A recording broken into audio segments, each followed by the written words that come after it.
부활의 기쁨과 소망이 오늘 예배 자리에 나오신 우리 전생 모든 식구들 가운데 넘쳐날 수 있기를 간절히 소망합니다. 여러분, 무덤 또 묘지 하면 어떤 생각이 떠오르십니까? 저도 어렸을 때 이렇게 이제 시골에서 이렇게 살았는데요. 이 시골 길을 가다 보면 이 길가에 무덤이 있는 경우가 있습니다.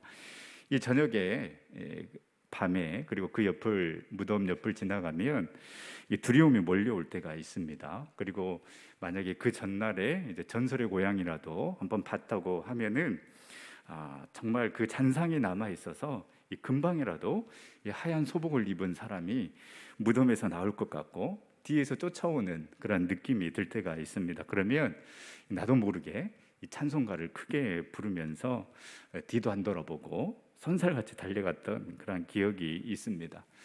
여러분, 뭔가 무서운 생각이 들 때에 제가 물리칠 수 있는 방법을 여러분들에게 알려드리겠습니다. 이 한 시골 교회에서 있었던 일입니다. 그 교회에서는 토요일마다 이 귀신이 나타난다라는 소문이 있었습니다. 그래서 이 많은 사람들이 무서워하고 두려워하는데 이 한 청년이 나서기 시작했습니다. 예수 믿는 사람들이 이렇게 귀신을 두려워해서 되겠느냐? 그래서 토요일 밤에 뜨겁게 기도하고 찬양하고 이제 화장실에 갔다가 집에 가려는데 이 볼일을 보고 이 손을 씻고 난 다음에 거울을 보는데 거울에 귀신의 모습이 비치는 것입니다. 순간 당황해가지고 이 처음에 기도했던 대로 찬양했던 대로 마귀들과 싸울지라 제약 벗은 형제여 주의 보혈 능력이 있도다 그의 피 믿고 이런 찬양이 나와야 되는데 아무런 생각이 나지 않고 찬양이 전혀 기억이 나지 않더라는 것입니다. 어떻게 해야 되나 이렇게 고민하고 있는데 근데 갑자기 문득 찬양이 한 곡 떠올랐습니다. 그래서 뒤를 돌아보고 그 귀신을 향해서 당신은 사랑받기 위해 태어난 사람, 당신의 삶 속에서 그 사랑 받고 있지요. 이렇게 귀신이 이 찬양을 듣고 감동을 받아서 맨날 물러가라 이렇게 소리만 듣다가 나도 사랑받기 위해 태어난 사람이구나 은혜를 받고 다시는 그 교회에 나타나지 않았다라는 그런 이야기가 있습니다. 귀신도 축복해주면 본인도 놀라서 물러가게 된다는 사실을 여러분 기억하시기를 바랍니다. 제자들도 또 예수님을 따랐던 사람들에게도 여러분 마찬가지였을 것입니다. 분명 우리 주님께서는 3일 만에 부활할 것이다라고 말씀하셨습니다. 그러나 가장 든든한 버팀목 있고 영적인 스승이었던 주님께서 십자가에 달려 돌아가셨다라는 것은 그들에게는 또 제자들에게는 실망이었고 좌절이었고 두려움이었을 것입니다. 오늘 말씀에 예수님의 그 무덤을 찾았던 막달라 마리아 그리고 다른 마리아도 아마 이러한 마음으로 무덤을 찾았을 것입니다. 그런데 이들은 죽어있는 예수님 대신에 살아계신 예수님을 만났습니다. 여러분, 바로 이것이 하나님의 능력이요 기적인 줄 믿습니다. 인간의 상식을 뛰어넘는 그 하나님의 역사가 일어나게 된 것입니다. 저와 여러분들의 삶 가운데도 이 부활하신 주님을 만남으로 말미암아 인간의 기대를 뛰어넘어서는 그러한 능력의 삶, 기대하는 삶을 살아갈 수 있기를 간절히 소망합니다. 부활하신 주님을 찾는 자들에게 우리 주님께서는 어떠한 기적을 베풀어 주셨는가, 어떠한 능력을 경험하게 하셨는가, 오늘 말씀을 상고함의 은혜를 나누고자 합니다. 첫 번째, 부활의 능력은 막힌 돌문이 열리게 되었다라고 기록하고 있습니다. 오늘 2절 말씀에 보면 큰 지진이 나며 주의 천사가 하늘로부터 내려와 돌을 굴려내고 그 위에 앉았는데 그 어떤 세력도 우리 주님을 무덤에 가둘 수가 없었습니다. 예수님은 살아나셨고 무덤의 문은 열렸습니다. 사랑하는 전성교회 성도 여러분, 예수님의 부활은 오늘 우리 인생에 닫혀진 그 모든 돌문을 열어주시는 그러한 부활이심을 여러분 믿으시기를 바랍니다. 우리에게 닫혀져 있는 그 수많은 돌문들이, 무덤들이 있습니다. 경제적인 돌문, 또한 사람과의 그 관계의 돌문, 질병의 돌문, 사탄의 세력으로 인한 돌문, 사업과 직장의 돌문, 자녀의 돌문, 그것으로 인하여서 막막하고 답답하고 캄캄하고 어둡고 정말로 두려운 그러한 고통을 겪고 있는 삶을 우리가 살아가고 있지는 않습니까? 그러나 여러분 기억하시기를 바랍니다. 예수님의 부활을 믿고 그 예수님을 구세주로 영접하고 그 부활하신 주님과 함께 지금 여기에서 부활을 살아가는 그 성도에게는 반드시 그 막힌 돌문이 열리는 그 축복의 은혜가 임하게 됨을 여러분 믿으시기를 바랍니다. 예수님을 찾는 자에게는 반드시 돌문이 열리는 역사가 일어나게 되는 것입니다. 죄로 인하여서 우리를 가로막고 있었던 그 저주와 사망의 문, 율법으로 인한 정죄의 문이 예수 그리스도의 그 십자가의 죽음과 부활로 말미암아 이제는 축복의 문으로, 은혜의 문으로 우리에게 열린 줄 믿으시기를 바랍니다. 고린도후서 4장 7절에서 11절 말씀, 우리가 이 보배를 질그릇에 가졌으니 이는 심히 큰 능력은 하나님께 있고 우리에게 있지 아니함을 알게 하려 함이라. 우리가 사방으로 우겨쌈을 당하여도 쌓이지 아니하며 답답한 일을 당하여도 낙심하지 아니하며 박해를 받아도 버림받지 아니하며 거꾸로 트림을 당하여도 망하지 아니하고 우리가 항상 예수의 죽음을 우리 몸에 짊어짐은 예수의 생명이 또한 우리 몸에 나타나게 하려 함이니라. 예수의 생명, 그 예수님의 그 부활의 역사가 우리 몸에, 우리의 삶 가운데 나타나게 될 줄 믿습니다. 그리하기 때문에 예수님의 부활은 여러분 과거에 예수님에게만 해당되는 일이 아니라 예수님을 믿는 모든 자에게 일어나는 일이고, 또한 그 일은, 그 예수님의 부활은 미래에만 해당되는 일이 아니라 지금 현재 내 삶 가운데 일어나고 있는 일임을 여러분 믿으시기를 바랍니다. 그래서 우리는 지금 여기에서 부활을 살고 부활의 능력을 경험해야 하는 것입니다. 예수님께서는 이미 그 공생의 기간에 이 믿음을 우리에게 요구하셨습니다. 예수님께서 죽은 나사로를 살리셨을 때에 우리 주님께서는 마리아와 마르다 그리고 그와 함께 있는 그 모든 사람들에게 요구했던 것이 나사로가 이미 죽어 있는 그 무덤의 돌문을 옮겨 놓으라는 것이었습니다. 그러자 마르다가 이야기를 합니다. 예수님, 죽은 지 나흘이나 돼서 벌써 썩은 냄새가 납니다. 이미 상황은 끝났습니다. 예수님께서 조금만 더 일찍 오셨으면 되지 않았습니까? 그러나 예수님께서는 말씀하십니다. 누구나 마르다와 같은 그러한 판단, 그러한 인식 누구나 할 수 있습니다. 누구나 말할 수 있습니다. 당연하지 않겠습니까? 죽은 지 3일이나 됐는데 당연히 냄새가 나고 이미 돌문은 닫혔고 이미 상황은 끝났다라고 어느 누구나 그렇게 판단하고 이야기할 수 있을 것입니다. 그러나 이때 우리 주님께서 말씀하십니다. 내 말이 네가 믿으면 하나님의 영광을 보리라 하지 아니하였느냐. 내 말이 네가 믿으면 하나님의 영광을 보리라 하지 아니하였느냐. 여러분 그렇습니다.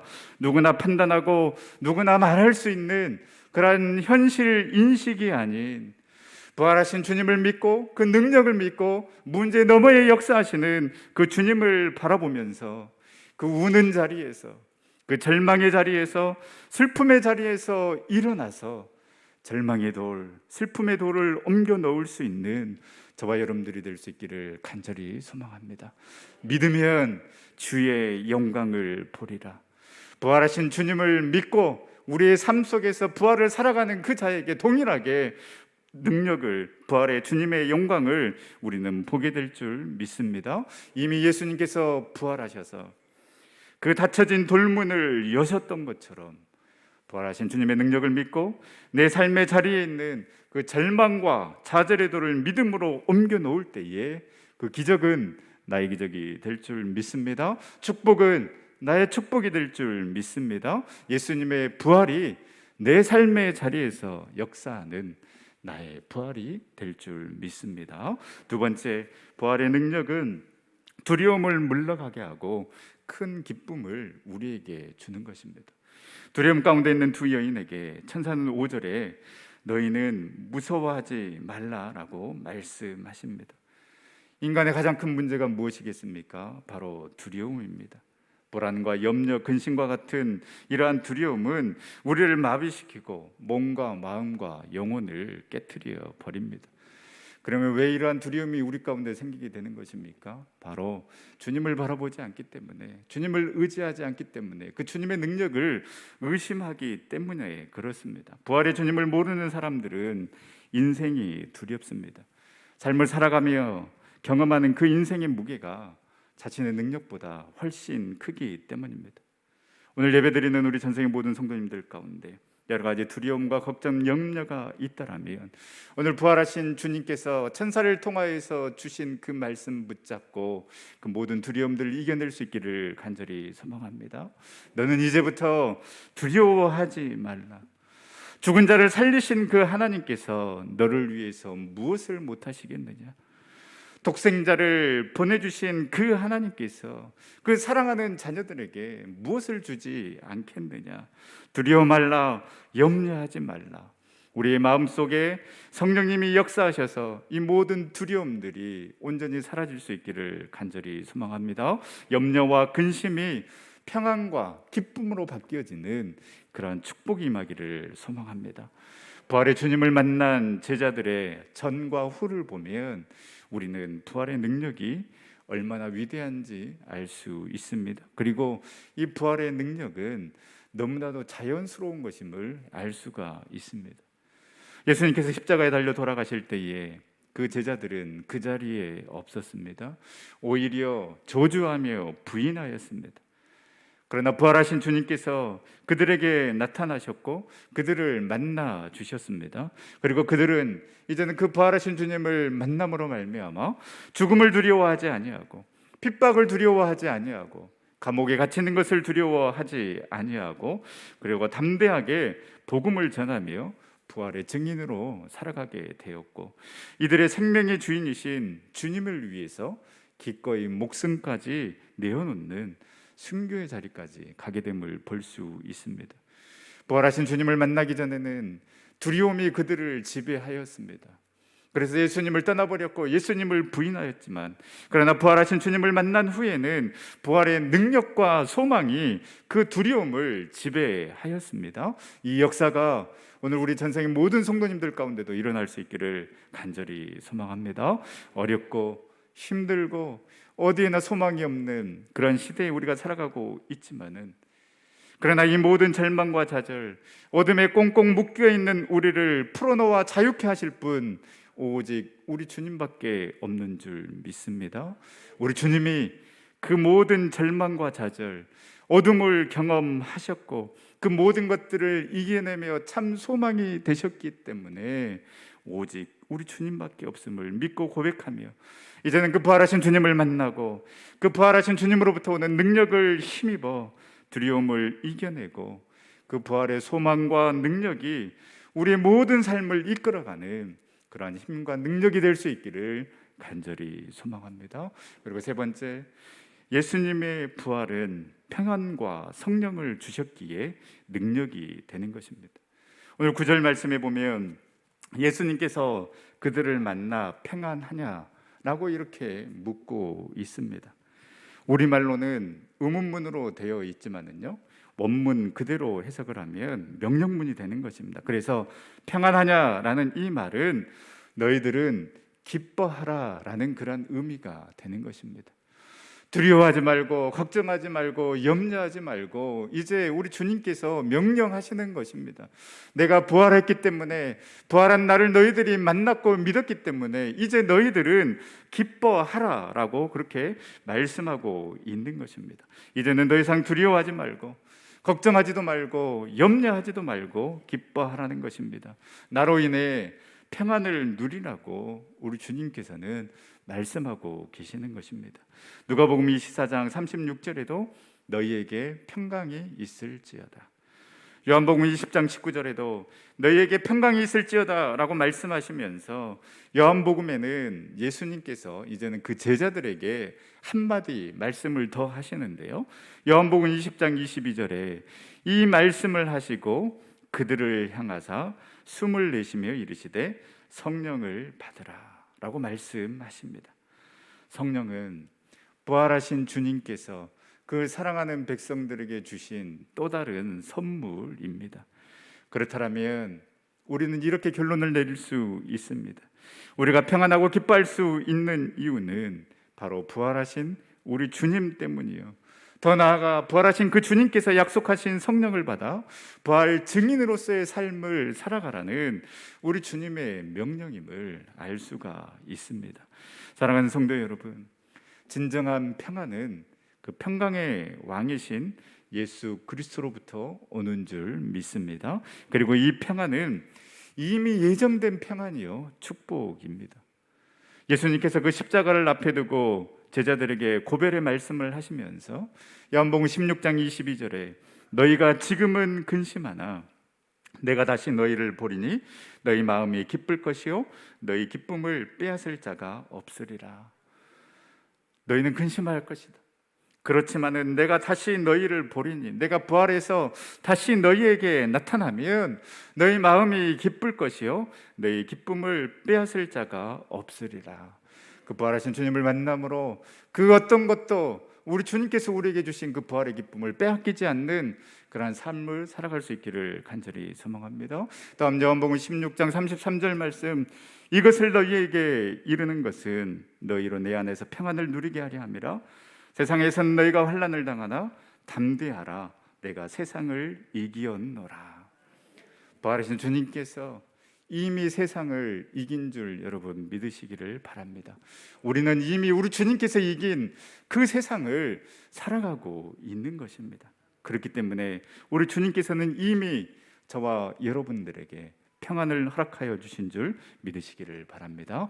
이미 약속하신 평안, 그리고 이미 이긴 세상을 통하여서 부활하신 주님은 우리에게 평안을 주실 뿐만 아니라 부활 증인으로서의 삶을 살아가기 위해 성령 또한 선물로 주셨습니다.